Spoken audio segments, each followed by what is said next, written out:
comedian also considers himself a surgeon. Hi, I'm Veronica with WatchMojo.com, and today comedian Derek Lengwenus tells us why laughing truly is the best medicine. Hi, there you are. Now, because laughter is the best medicine, you also consider yourself a surgeon. Yes, I do. Is there something wrong with you? Do you need me to look at something?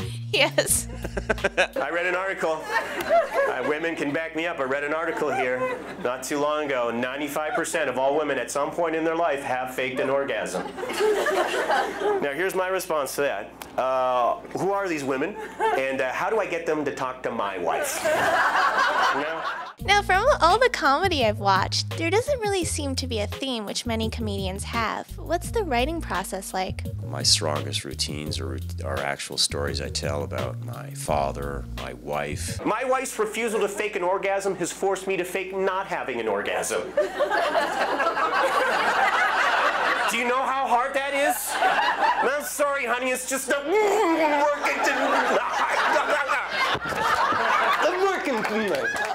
Now, your humor has been described as absurd and funny. Do you think your parents have anything to do with that, with your father being a German and your mother being a French-Canadian? First and foremost, we had a lot of rules growing up. And one of the strictest rules we had was we had to wake up with a smile. That was one of my dad's rules. Every morning, we would come downstairs, my brothers and I, and my father would be waiting for us in the living room, with his morning coat on, cup of coffee in his hand, classical music playing in the background.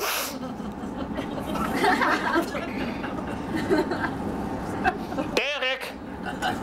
Look at me. Why aren't you smiling, Derek? Are you not happy to see your father?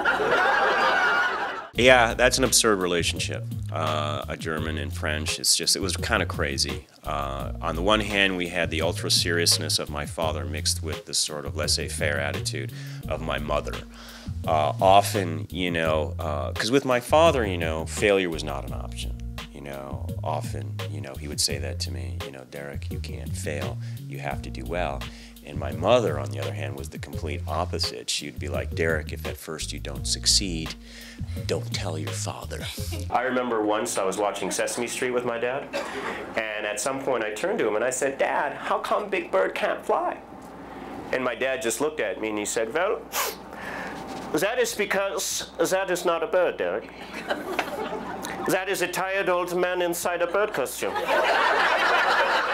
How'd you go from being a businessman to a stand-up comedian? I was at a comedy club once as a patron, and I was with some of my colleagues. And at some point, just before the show started, the MC came on and said, hey, anyone who wants to try this, they can call in on a Saturday and do the open mic. And all my colleagues sort of looked over at me and said, gave me the nudge, because I was basically the clown at work, so to speak.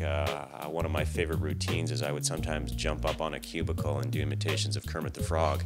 And, hi-ho, Kermit the Frog here. Now, many stand-up comedians have props or musical instruments. Is there anything you use on stage? I do, actually. I play the recorder on stage. Actually, I have the recorder right here. It's funny you should ask. I play it, but it's serious. It's not comedy, because I think it's important to have moments of seriousness in a comedy routine, and maybe I'll just play one of my favorites. I wrote this, actually, myself. Okay.